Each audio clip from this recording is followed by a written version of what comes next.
Mitsubishi Montero 3.0 installed 13-inch Android head unit with 360 camera and voice command.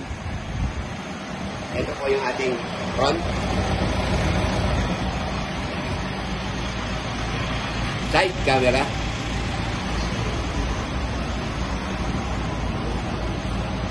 Rear camera. And another side camera.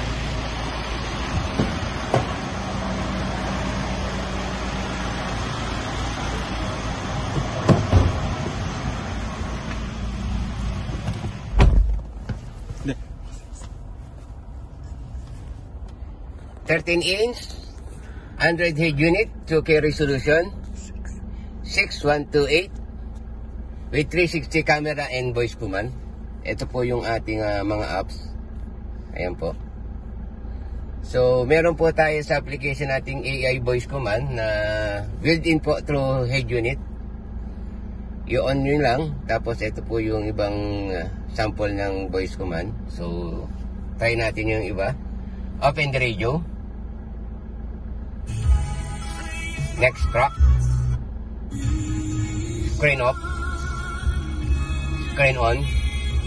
So, yan po yung ibang voice command niya. Pagka hindi naman natin gagamitin, letas i-off lang po natin.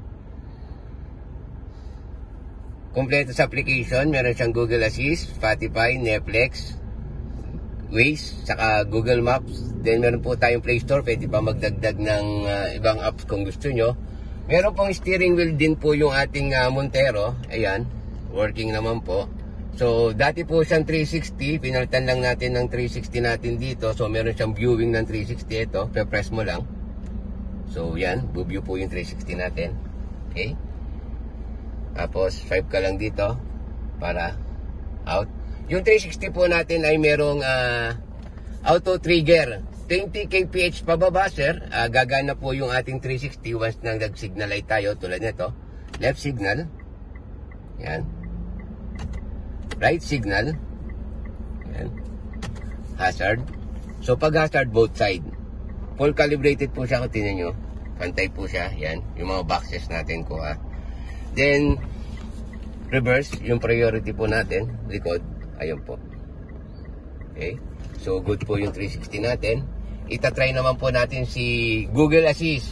Meron din siyang pindutan sa steering wheel. Yung voice. Press mo lang.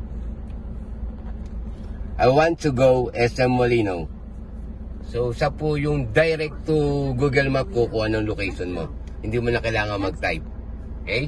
Pwede mo rin siyang gamitin sa ibang application tulad ni Spotify, YouTube, at saka yung iba pa po. So, try natin kay YouTube. Press mo lang. Play Gigi Dilana on YouTube.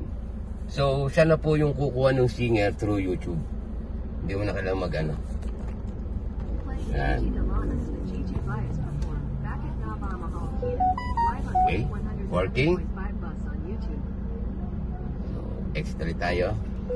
Ayan. Meron din tayong split screen. Press mo lang yung box.